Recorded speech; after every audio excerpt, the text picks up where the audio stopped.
Hi everybody, this is Dr. Vikas and today I'm going to be talking about what an FIR is, what a zero FIR is, how do you initiate a police case or a criminal case, how does a case get transferred to CBI. So if you like this topic, please watch the entire video.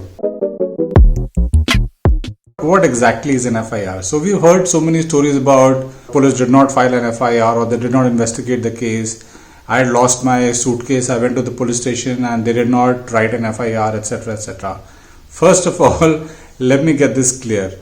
An FIR is not written in cases which are not cognizable cases. Now what is a cognizable case? A cognizable case is one in which the police can arrest without a warrant. Normally, they are cases like murder, dacoity, theft, etc. where the punishment is more than 2 years.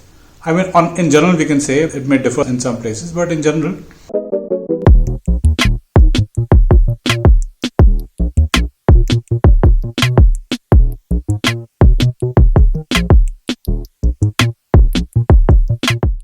So what happens in a non-cognizable case? An FIR is not registered.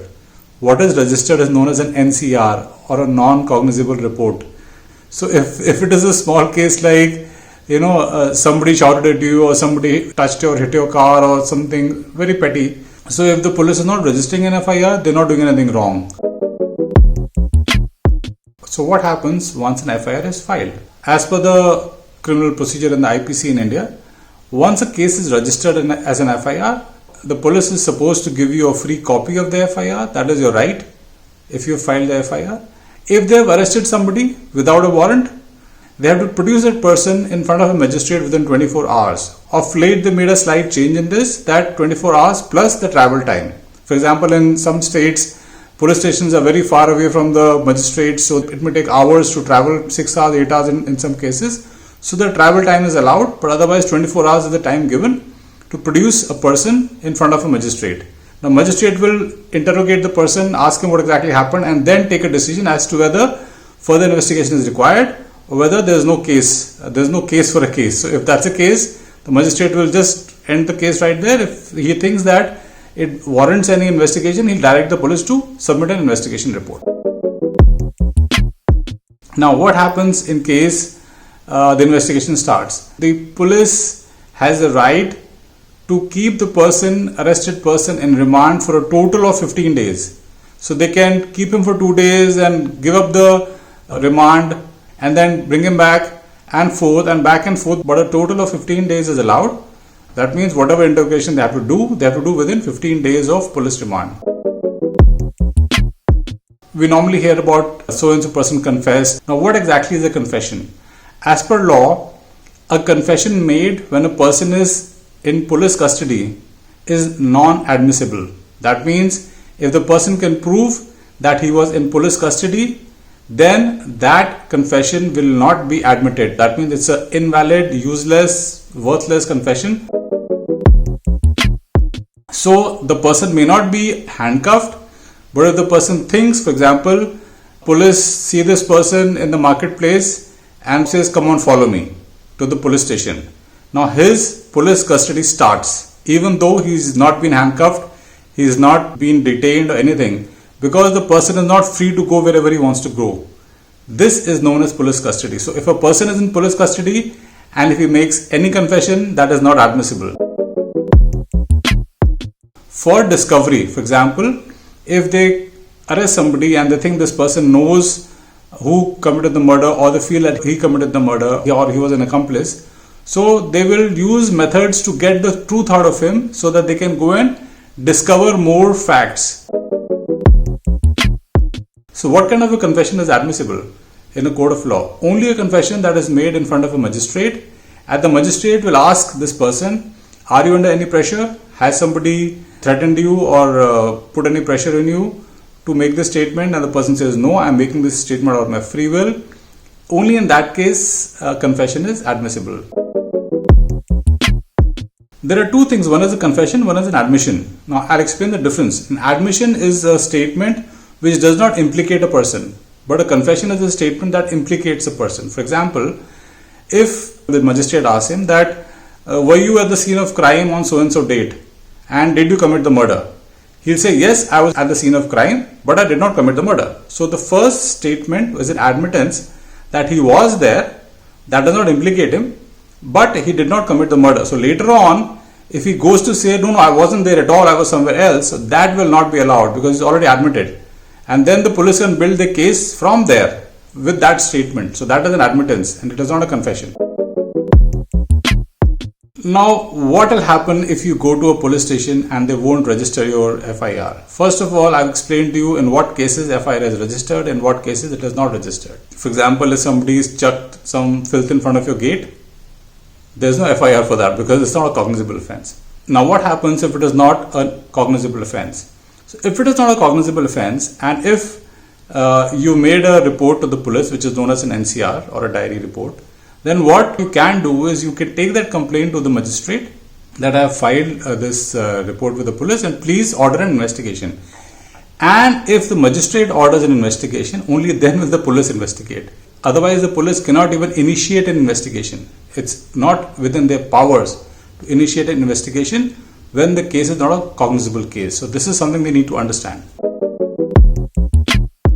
In an FIR, you're supposed to give the facts and you're supposed to give the location, the date and time where the incident happened and what exactly happened in plain, simple language. You can even say it verbally. Police person at the station will record your the facts that are given by you and he'll show it to you. He'll put it down on the FIR sheet and he'll give you a copy of that and he'll make you sign it.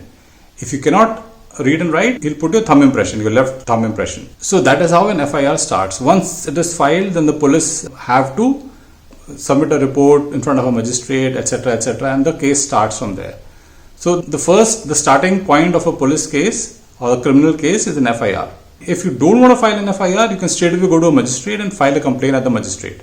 That is also another way of initiating a criminal case. Then the magistrate will summon the police station which has a jurisdiction and ask them to investigate if the magistrate feels that it warrants investigation, or he may dismiss the case. You can go and file a zero FIR in any police station in the whole of India.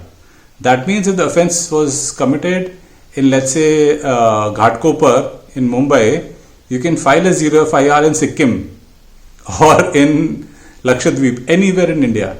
And then what that police station will do, where you filed a zero FIR, they will accept the zero FIR and then they will transfer this zero FIR to the police station which has jurisdiction.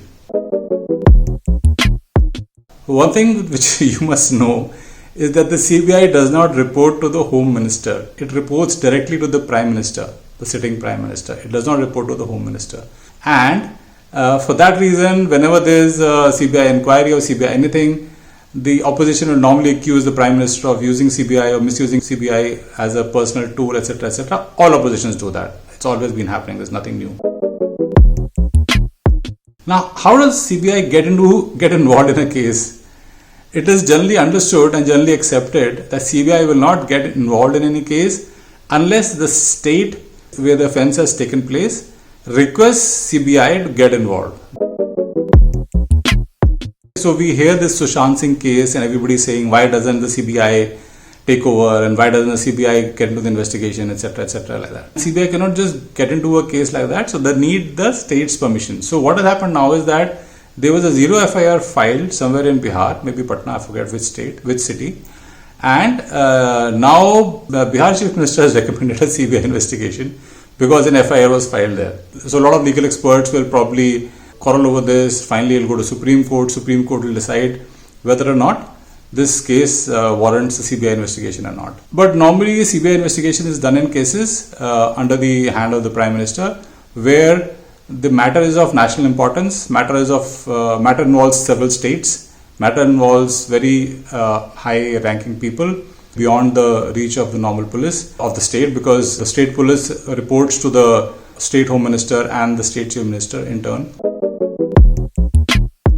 One thing I forgot to mention, that in India, law and order is a state subject. That means that the law and order of a particular state is an entire responsibility of that state, and the center has no intervention on it except if the state requests CBI to come and investigate a case. But once a case has been initiated in the CBI and it may involve several other states as well, now all the states have to cooperate. and they have two wings. One is the normal offences wing, one is the economic offences wing. Economic offences wing will take care of all the money embezzlement cases and all the economic offences, and the general wing will take care of all the other kinds of cases, murders, kidnapping and abductions, etc., etc. Police will normally not make a statement like it's a suicide or not a suicide before they see a medical report. So they'll submit the body for post-mortem, the medical people will do a post-mortem, and then they will decide what kind of a death it was, and then they'll declare their theory, whether it's a suicide theory or murder theory or whatever.